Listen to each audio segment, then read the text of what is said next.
Welcome viewers, King Charles III has led a vigil for his late mother at the Palace of Westminster. He was joined by his siblings, Prince Andrew, Prince Edward and Princess Anne, for the vigil, which lasted around 15 minutes. This video will explain everything. However, before continuing, if you are new to my channel, please take a moment to press the red subscription button below and turn on the notification bell to receive the latest information for the day. The Queen's children, Charles, the Duke of York, the Princess Royal and the Earl of Wessex, took part in the surveillance on Friday evening. The new autonomous, Anne, Andrew, and Edward looked murky as they took their places at the poll, 4 days after they shared in a surveillance in St. Giles Cathedral in Edinburgh.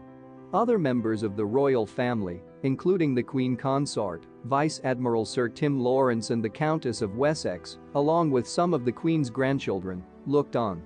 All four were dressed in livery on Friday, with an exception made for disgraced Andrew, who's no longer a working royal, to wear his military livery as a special mark of respect for the Queen. Charles, Anne, Andrew, and Edward had solemn aesthetics on their faces as they stood surveillance around their Mama Paul in Westminster Hall. Their heads were bowed throughout as members of the public filed sluggishly past them. After leaving Westminster Hall following the end of the surveillance, they were given a round of applause by the public in the line. The late monarch has been lying in state in London since Wednesday and thousands of mourners have filed past to pay their final felicitations after queuing for hours.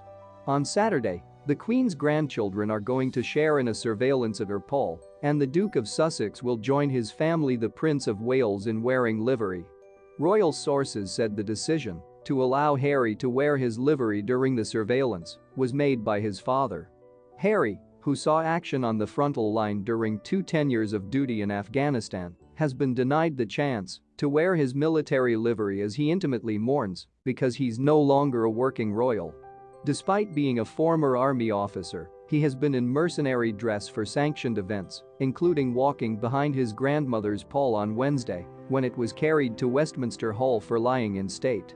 The royal source said William will stand at the head, while Harry will stand at the bottom. At the King's request, they will both be in livery. The other grandchildren will be in mourning fleece and dark formal dress with decorations. The source said the grandchildren, at the King's assignation, were veritably keen to pay their felicitations, just as their parents have done on Friday evening.